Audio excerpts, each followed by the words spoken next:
The Constitution of India, Preamble.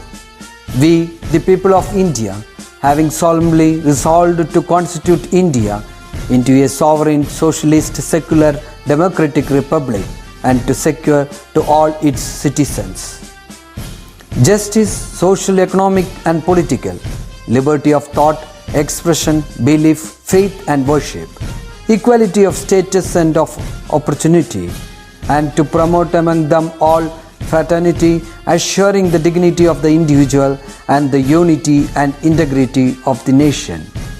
In our Constituent Assembly, this 26th day of November 1949, do hereby adopt, enact and give to ourselves this Constitution.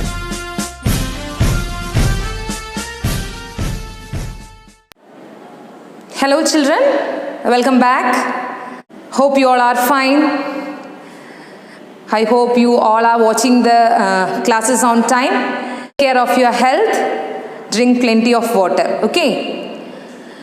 Now, back to our class. In the previous class, we have discussed on current electricity, isn't it? And what are the conditions for current to flow through a conductor?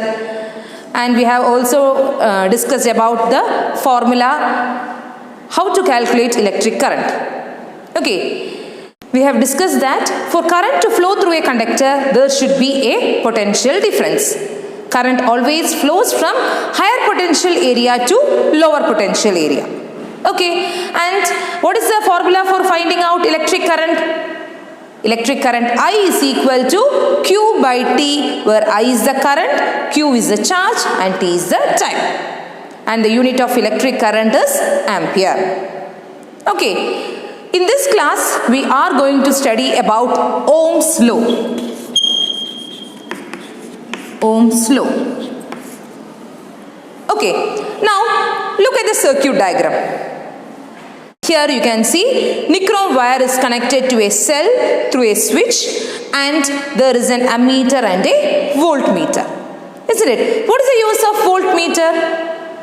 Voltmeter is used to measure the voltage or potential difference, and this voltmeter is always connected parallel to a circuit. And what is the use of ammeter? Ammeter is used to measure the electric current. Okay, so this is a circuit diagram, and we have already studied that as the number of cells increases, what happens to the intensity of light? As the number of cells increases, intensity of light also increases. Isn't it? One cell connect ചെയ്ത് കിട്ടുന്ന light ആയിരിക്കില്ല രണ്ട് cell connect ചെയ്യുമ്പോൾ കിട്ടുന്നത് അല്ലേ? So as current increases, what happens to voltage? Voltage also increases. Now look at this circuit diagram. What will happen when the number of cells increases? When the number of cells increases, we can see there will be a change in the ammeter reading. Okay, as voltage increases, current increases. V is directly proportional to I. As voltage increases, current also increases. So now let us see an experiment. Let us do a small experiment. For this, we need a coil of wire, 4 electric cells, an ammeter, a voltmeter and a switch to control the circuit.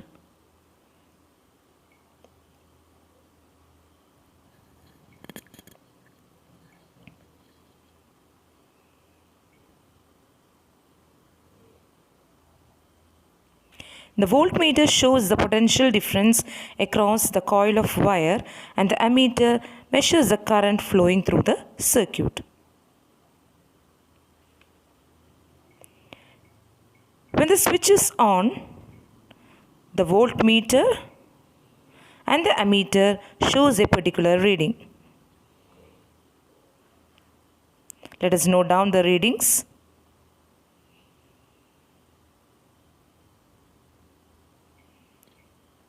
Now, let us vary the voltage by including one more cell into the circuit.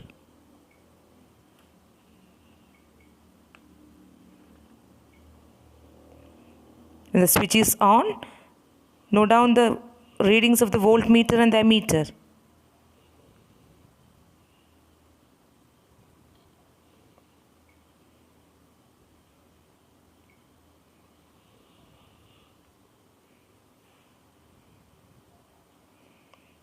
Let us increase the voltage by including one more cell into the circuit.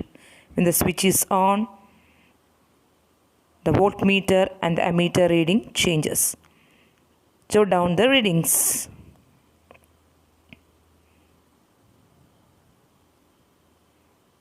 Now, we can increase the voltage by including one more cell into a circuit.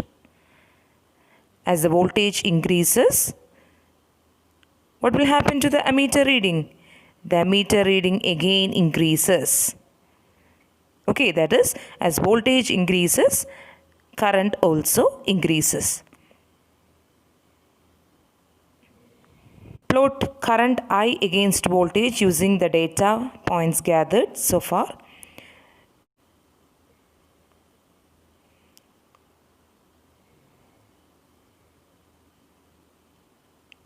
We get an inclined straight line. This shows that as voltage is increased, current also increases. And we can see V by I ratio is a constant. This constant is known as resistance.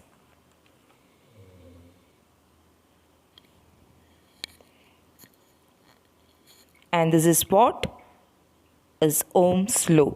As voltage increases, current also increases. So from that experiment, we have noticed the value of V and I, isn't it? Let's look at this value, V by I value. First one, it is 2.59, 2.60, 2.64, 2.60. Okay, so approximately we are getting the value as 2.6. Okay, ഒരു constant value ആണ് കിട്ടുന്നത്. 2.59 വരെ 2.6 അല്ലേ? അപ്പോൾ ഇതൊക്കെ ഓരോ പ്രാവശ്യവും നമുക്ക് കിട്ടിയ വാല്യൂ വി ബൈ ഐയുടെ value it is always A constant. That is, as voltage increases or as the number of cells increases, the ammeter reading also increases. Okay, that is V proportional to I, or we can write V is equal to a constant into I. That constant, we can write V by I is equal to R. V by I is equal to R, where R is known as the resistance. Okay, the ratio of voltage to current is the resistance. And what is the unit of voltage? Voltage, it is volt, isn't it? And what about current? The unit of current is ampere. So we can write the unit of resistance is voltage by ampere, or in other words, it is known as ohm, represented by the letter omega. Ohm. Okay, represented by the letter omega. So the unit of resistance is ohm. Okay, so V by I is equal to R. Now we can define Ohm's law. When temperature remains constant, the ratio of potential difference to current is a constant. That constant is known as resistance. Okay, so see the Ohm's law.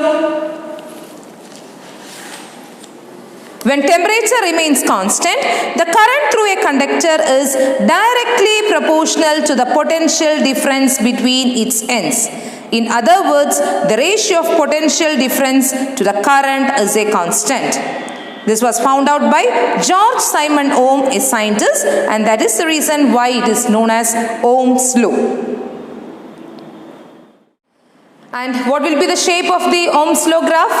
That is, if you are plotting V and I, we will get an inclined straight line. So the shape of the V by I graph will be an inclined straight line. And resistors are devices used to provide resistance. And this resistor will be represented like this. Okay, this is how we will represent resistors, and resistors are devices used to provide resistance to a circuit. What is resistance? Opposition to the current. അതായത് കറണ്ടിനെ easy ആയിട്ട് കടത്തി വിടാതിരിക്കുക. Okay, resistance is the opposition to the current.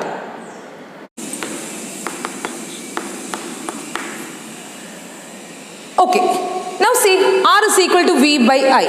Can you tell me when will be the resistance 1 ohm? Resistance എപ്പോഴാണ് 1 ohm ആവുക? That is when 1 ampere current flows through a conductor under a potential difference of 1 volt, or when voltage is 1 and current is 1 ampere, resistance will be 1 ohm. Okay, so there is a shortcut to study the formula like this: V I R. Okay, so from this formula we can write V is equal to I R. Okay, R is equal to V by I, so V is equal to I R and I is equal to V by R. So these three formulas are very important, so you have to study that. Okay, so based on this, problems will be coming. Now look at this table here. V, I and R are given. Okay, so you have to fill the missing gaps. Okay, so in this case, voltage is given 12 volt and resistance is given 4 ohm. Okay, we have to find out I. What is the formula to find out I? I is equal to V by R, isn't it? So here, what is V? 12 by R. 12 by 4. What is 12 by 4? 3. So current is 3 ampere. Clear? And in the second case, current is given 2 ampere and resistance is given 3 ohm. You have to find out V. What is the formula for finding out V? V is equal to IR. Okay, so 2 into 3, which is 6 volt. Okay, and in the last case we have to find out R, where R is equal to V by I. Okay, so V is 6, I is 3. So 6 divided by 3, which is equal to 2. Clear how to do the problem? So what we have learned today? We have discussed on Ohm's law. Isn't it? What is Ohm's law? When temperature remains constant, the current through a conductor is directly proportional to its potential difference. Okay. Current increases with increase in voltage. Okay, or we can define like this: when temperature remains constant, the ratio of potential difference to current is a constant. That constant is known as resistance, and the unit of resistance is volt by ampere or ohm. I is equal to V by R. Okay, and what will be the shape of the V by I graph? It is an inclined straight line. So go through the class, clarify the doubts with me. See you all in the next class with a new topic. Bye.